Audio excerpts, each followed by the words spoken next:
Hello, everybody. Welcome back to the Hope Global Forum. Resetting America, healing a nation, opportunity for all. This next guest is a special soul. You'll recognize him more when we get into conversation. He is, of course, the CEO of PayPal. He has been recognized as one of the top 10 CEOs in the world by Fortune. Named one of the top 100 most creative people by Fast Company. Prior to joining PayPal, my friend Dan served as group president at American Express. But that doesn't nearly describe who he is. Just describe what he does. I met Dan at a meeting that's sort of off the grid. And I met him through a mutual friend, John Donahoe, CEO of Nike, now CEO of Nike. And John just thought that Dan and I would get along. I didn't know Dan didn't know me, and Dan shocked me. Almost instantly after he realized that we had this shared passion, he displayed the first identifier of true wisdom. Wisdom is different than education or intellect. He asked a question. God gave us 2 ears and 1 mouth, so we listen twice as much as we talk. It's one of the great attributes, Alicia, that you have, is that you're a great listener. Ambassador Andrew Young, a great listener. All the people we admire, they're great listeners. And Dan sat there and he listened. Then he asked a question. He said, John, I'm going to embarrass him now.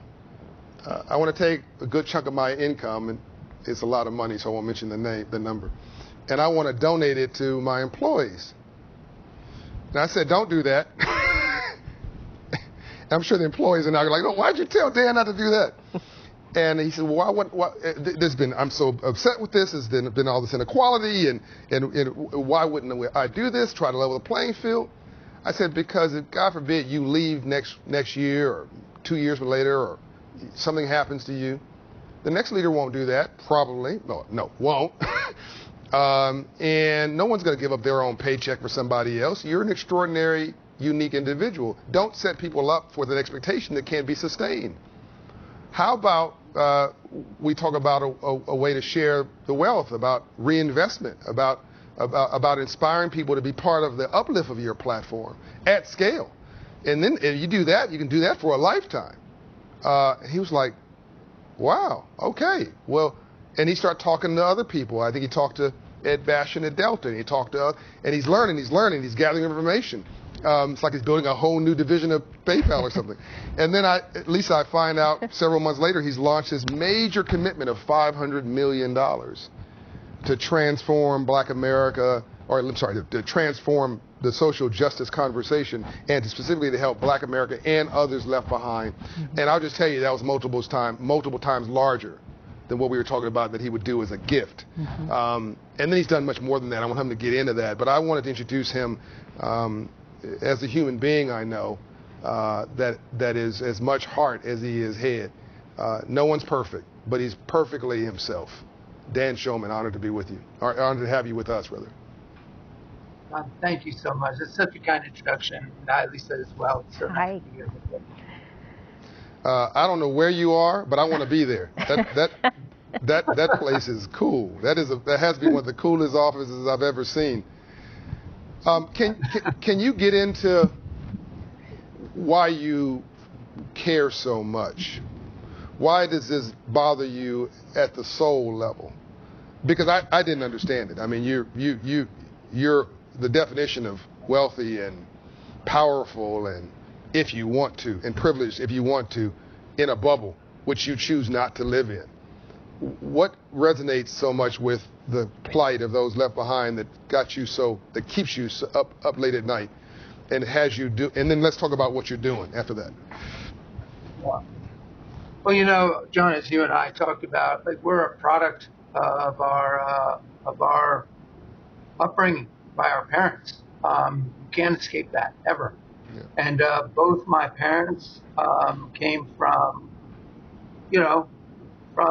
low income, poor backgrounds, and they cared. They cared about civil rights. They cared about justice. My mom walked me in my carriage in civil rights marches. My dad was worried I'd be the youngest person ever to have his picture in an FBI file. Wow. And, you know, this was a time back in the 1960s where being part of the civil rights movement was also dangerous. My dad was a manager of a chemical plant down in Pascagoula, Mississippi. Wow. Where the plant manager down there fired a black guy for drinking at the wrong water fountain. And my dad flew down from New Jersey to Mississippi to reverse that firing. And I remember my mom hanging by the phone, just waiting for my dad to call, worried, you know, what would happen to him in this. And, you know, these are the things that stick with you forever. And as you and I talked about when we first met, you know, we are now in these positions where we can do so much to help so many. And really, it would be, it's our moral responsibility to do that. And so we could talk a ton about how I think about that. But, you know, I thank my parents for everything in terms of who I am and how they brought me up. Yeah, I know, Lisa, you're gonna lean in here, obviously, whenever you see fit, because you're gonna ask different questions than I am. I'm just so fascinated with. You're gonna keep me on balance because you're gonna go left brain on me, but I'm just so fascinated with his heart. Like I just don't understand people like this. Yeah. I don't understand. Well, he's grounded. I'm happy for it. I just don't understand it. Like, why do you care so much? I'm glad about it. And you had this in the civil rights movement. Mm-hmm. I mean, his dad's act. A white man, you know, by our standards, white. He's technically a minority, I guess, but everybody would see him as a white man, flying down to Mississippi to reverse an act that I'm sure only he thought should be reversed. It's put his life at risk, and to have his son anguish over things like what's happening to black people and George Floyd and all this injustice and just saying it's just wrong. You can intellectually say that, but still disconnect yourself from it. Yeah, but Dad modeled the behavior. Can you talk about, or did your dad talk with you about why he did that? Because obviously, Dan, if your pictures with the FBI, along with so many others, but you were a little child, so you had a first row or front row seat for all of this growing up. Did your dad talk at all about this? Because it sounds like this helped shape the tenor and the tone for who you are. Not just that act, but that was one, I'm sure, of many that you saw growing up. Yeah, both my mom and my dad. In fact, we moved into an integrated neighborhood because they wanted me to grow up understanding what it meant. And so I can't remember a time where we weren't talking about some form of social justice in some way. Like even my grandfather, who came to the U.S. from Russia, you know, he was a union organizer, and he would get beat up, you know, because it wasn't easy to be a union organizer at that time. And so, you know, one of the things that I learned is that standing up for values takes courage. Sure. And I can say in this age where we have these cultural wars, you know, that surround us, taking stands around values is not an easy thing to do. You know, when PayPal withdrew from North Carolina because of House Bill 2, yes. You know, which the bathroom bill. I remember that conversation. Exactly. That allowed for, in my reading of it, the discrimination against somebody for their sexual orientation or sexual identity. You know, we thought that was sort of anathema to the values of PayPal. Right. And so we took out of North Carolina. And I was shocked to see the number of death threats that I got as a result of that. And, you know, I couldn't even go into a bathroom without somebody searching it first to make sure there wasn't somebody inside. And so, you know, sometimes these decisions seem like, you know, well, that's obviously the right moral thing to do. But there's consequences. Consequences, exactly, to doing those kinds of things as well. Well, it sounds like he cares because it's in his blood. Yeah. John, like from your grandfather to your father and Yep. your mother, and how you've lived your life, because to proactively move into an integrated neighborhood, I mean, I grew up here in the South, John grew up on the left coast, but what we saw when one black family moved in was what we called white flight. Everybody that was not black, which was 99% of the neighborhood when you moved there, actually left. So for your family to actually move, parachute in, right, is counterintuitive. So we know you're so passionate about the role of business leaders with social issues, as demonstrated by your response to, and I'm not going to say reaction because that's emotional, That's your right. response to the bathroom bill in North Carolina. Can you talk to us a little bit about what you're doing and how you're doing it? Because it is a model that other companies are looking at and looking for, quite frankly. People are still trying to find their courage, Dan. Everybody doesn't have necessarily what you have, and I'm not trying to blow sunshine up your pant leg. I'm just saying, speaking to other CEOs, they tell me they're nervous, not only about shareholders and shareholder value, but they are personally afraid that someone's going to come after them, a la death threat, or make some comment about their company. So tell us a little bit about what you're doing and how you're doing it at PayPal. And do that. And Dan, talk about what you're doing internal with your employees and externally with communities as well. Yeah, that'd be great. Sure. Well, first of all, I do think in this day and age, business leaders must take a stand. We have to stand up and address the issues that face all of us as a society. How can we abdicate that responsibility to government or nonprofits like Operation Hope that are doing an unbelievable job? But John, to your point that you made right before, we have these huge budgets, we have great talent, and we have the ability to make a difference. And so we need to be part of that fight. And the other thing that I would say is having a mission that matters and values that support that, I think, attract the very best talent to your organization. And there's the single biggest competitive advantage that any business has is the strength of their employees. Yeah. Amen. Like, how talented are they? How passionate are they? And by the way, really importantly, are they financially healthy as well?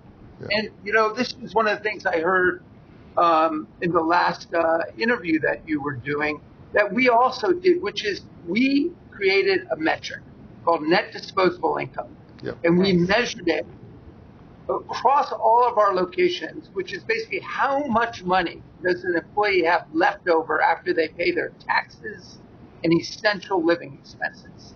And what we found out for all of our call centers and entry-level employees, their net disposable income was only 4 to 6%.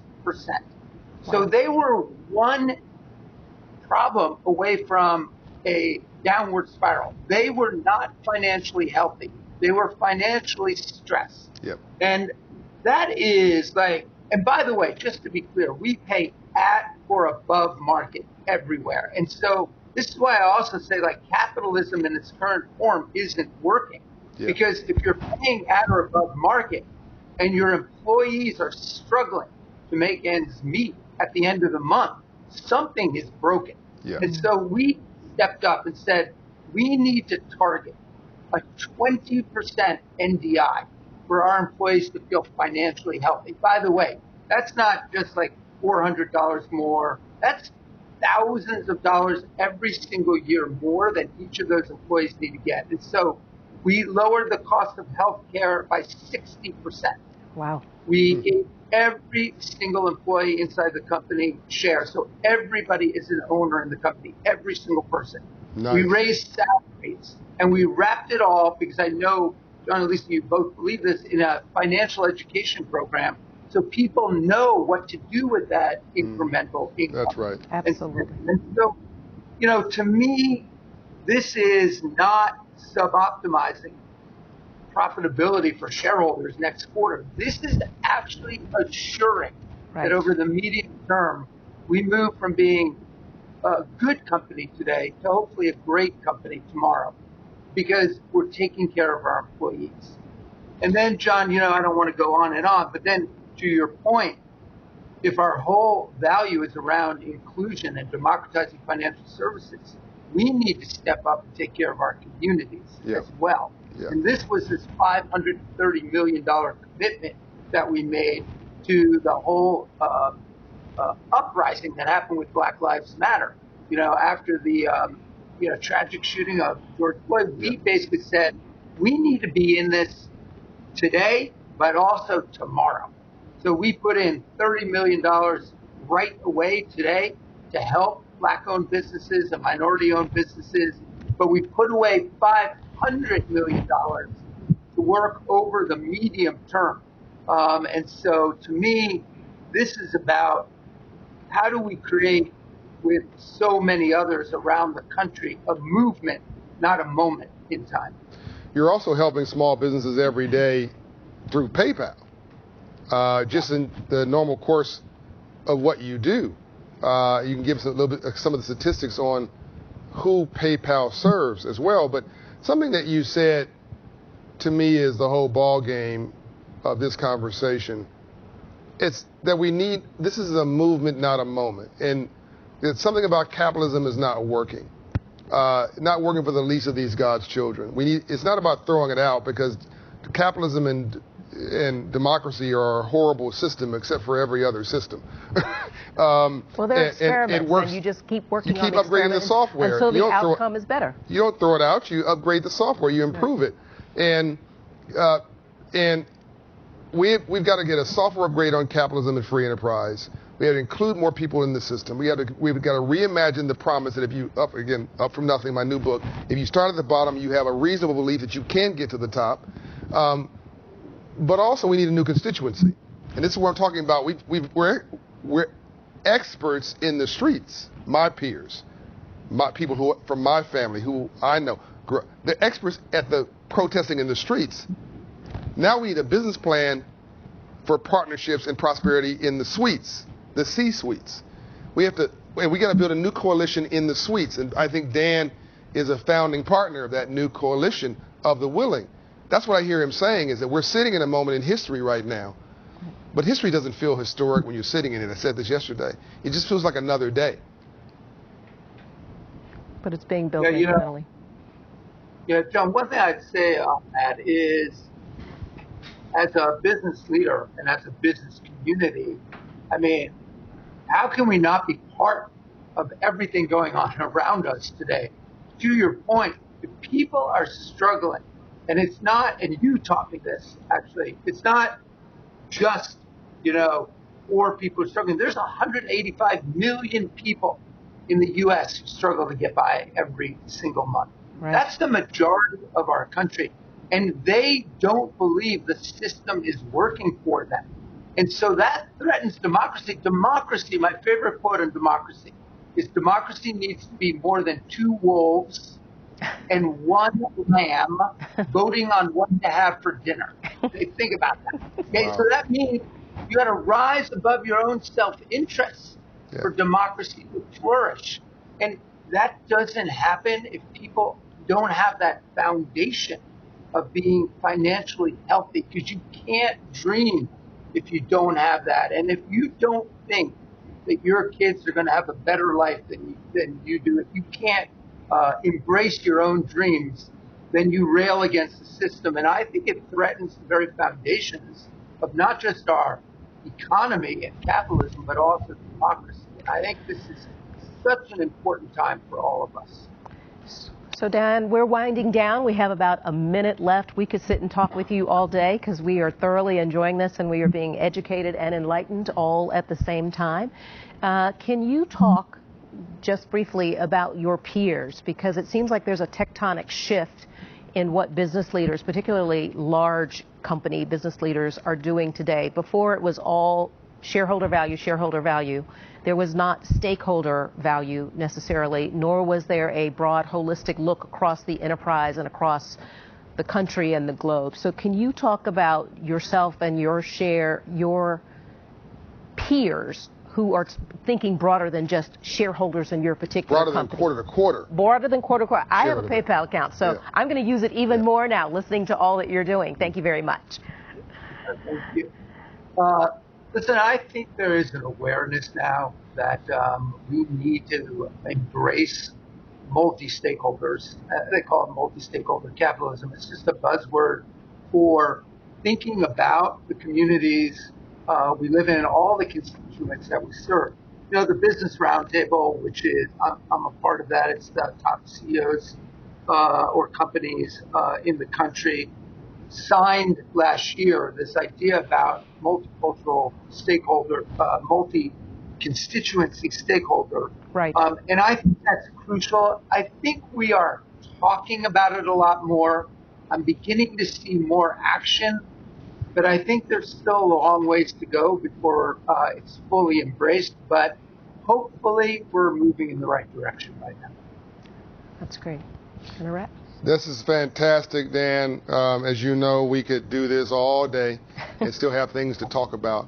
It just so happens I think the incoming chairman of the Business Roundtable is joining us today, which is Doug McMillan, our friend, CEO of Walmart. So coincidence is God's way of staying anonymous before the Ambassador Andrew Young. Thank you for your leadership, Dan. Thanks for leading in the gap. And I gave him an opportunity to talk about some statistics on PayPal. He denied. He wanted to talk about us and not me. We and not just me. And that's a great sign of a great leader. Dan, God bless you. And continued prosperity so you can help spread the wealth to others as well. Thanks, John, to you and Mrs. Thank you. Thank you so much, Dan. You bet.